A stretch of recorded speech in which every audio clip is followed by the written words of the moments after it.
The Arctic Arc project to me is about the connection that exists on the face of the earth because of the particularities of the geography. Here is a place in which two the two main land continents on the planet Earth sometimes touch and sometimes don't touch, depending on what geological age you're talking about. And it's remarkable to me that no one has focused on that before. I think it's David Barr's genius that he has the ability to see those essential connections and point them out. Those locations of Nauken and Wales, Alaska are the place of the ancient migration route. The first place that human beings stepped foot into North America was through that region. And probably the thing that most drew me to that place was the idea of putting something that would commemorate that ancient migration route.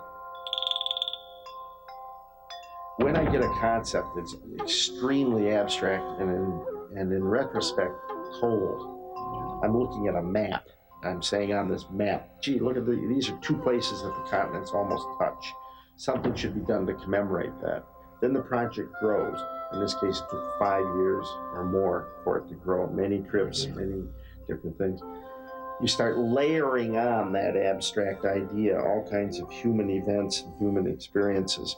It becomes much more rich as it becomes real. And what it ends up being about is quite different than what it began to be about.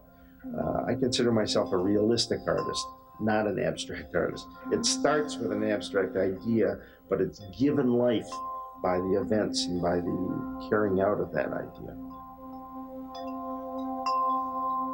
I had 4 delegates from the Soviet Union come and spend several weeks with me here in the United States. Then later, the same summer, turn around and invite me back over there.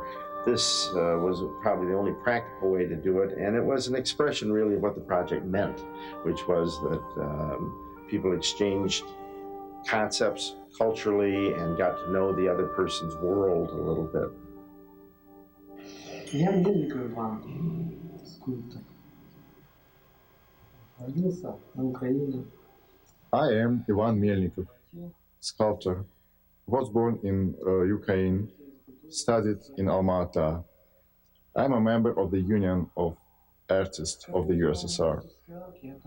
When I learned about the Arctic Arc and that an American sculptor is going to mount it on our shore and the shore of Alaska, I got very excited as an artist because that type of work is very interesting.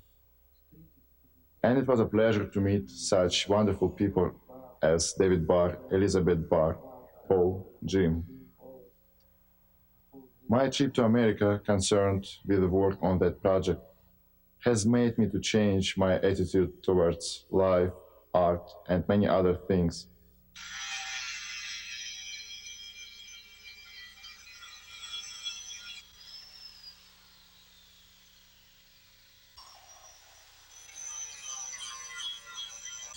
I chose a Umiak because an Umiak is an invention of the Eskimo people that is very ingenious in using skin and wood and works on ice. They can drag it over ice and then take it through the water, and it's something that's indigenous to that area. And the idea was to take the ribs and put it into a hand image, so it sort of was a mirror of the hand image that I did in Wales, Alaska. So the image of the hand as an image of peace is understood everywhere. So I wanted to use something that didn't need language to explain it so much. So the hand image can just be read by any human being of any culture.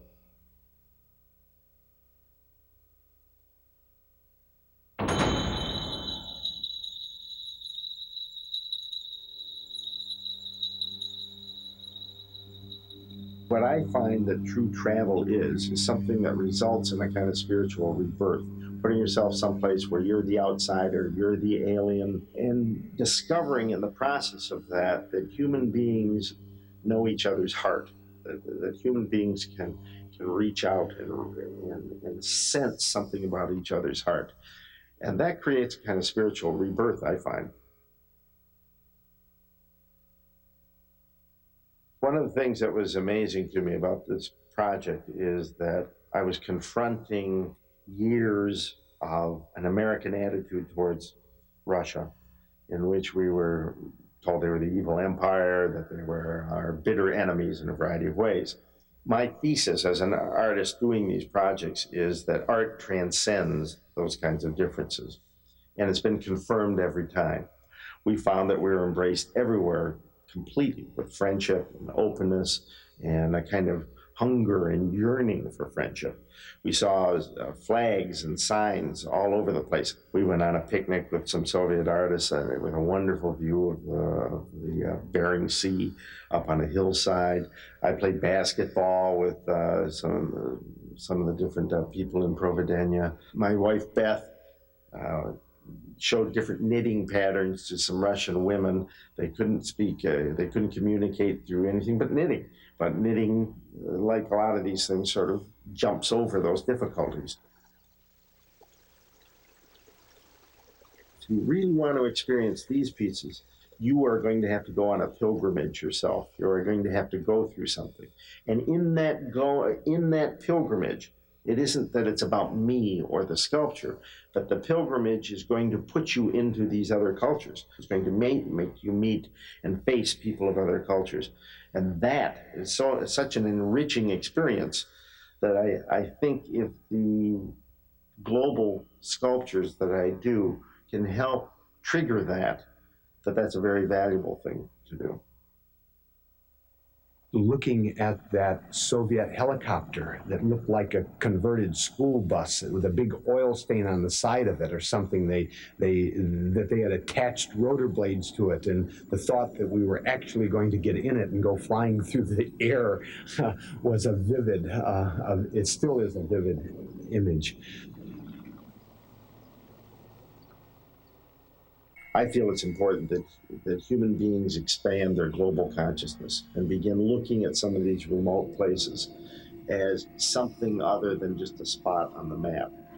But to do something that energizes that area and raises it on our consciousness is the reason I choose those places.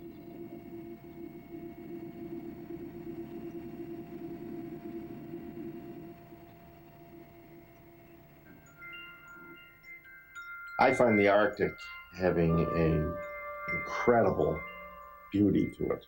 There's a stillness that's there despite the wind. There is a harsh beauty there. It's the harshest beauty I've ever seen. It's like distilling something down to its essence. You are really the primal human being on the landscape. We selected the place not accidentally. Naukan Vizhnevsky is a place where, since the beginning of the time, lived Chukchi. They were hunting sea animals. It was a big village with developed traditions and culture, and it's very sad to see what remained from that village during the years of our so-called Soviet power. But I hope that from American side will be shown a great interest, what is going to push people to visit this place. And if people come, it would cause the village to reborn. I'd like this village to reborn.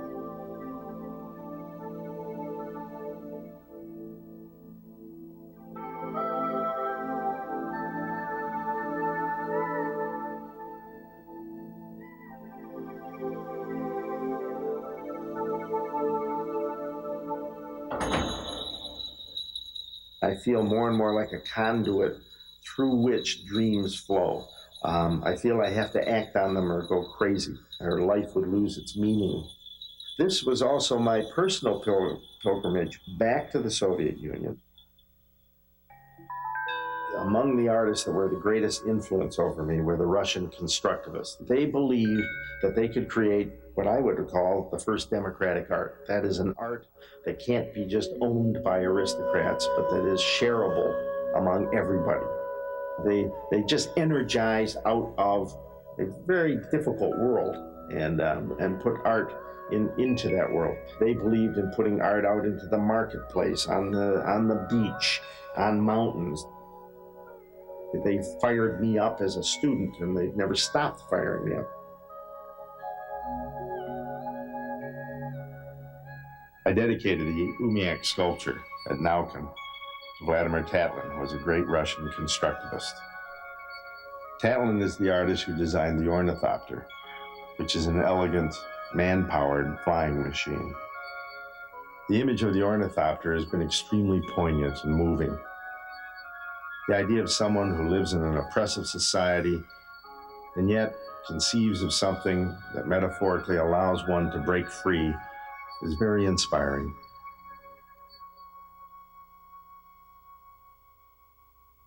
I have doubts about all my projects.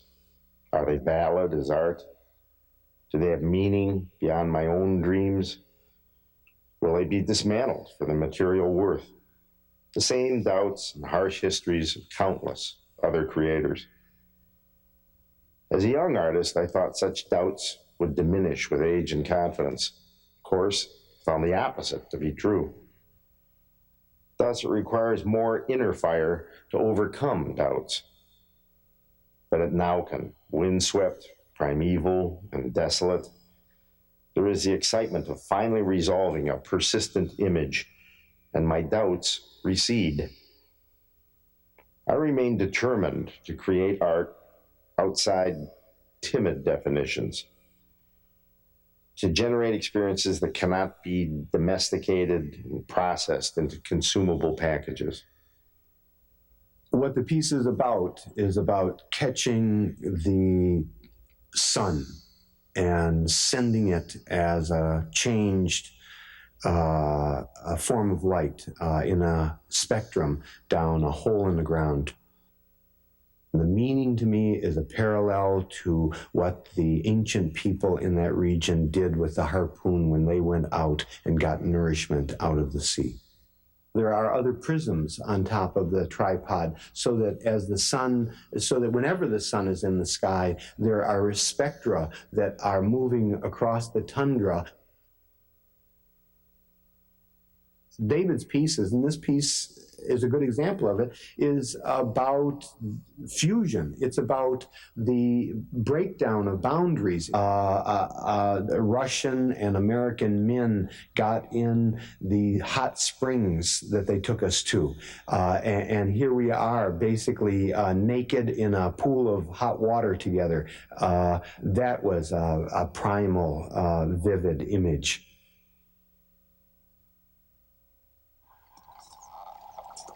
Traditional art objects are a kind of nostalgia, an illusionary possession of time.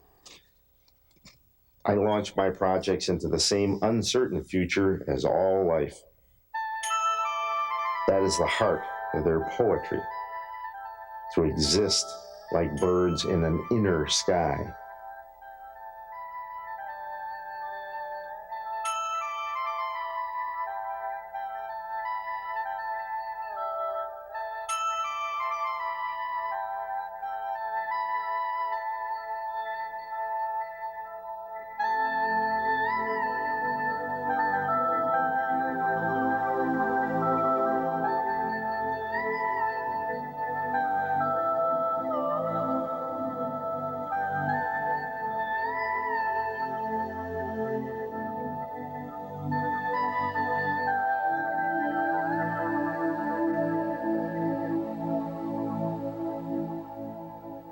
I think such projects as Arctic Art will live. And if they will live, people will find the lost threads of their culture, their soul. The greatest misfortune in Russia is that human soul is lost.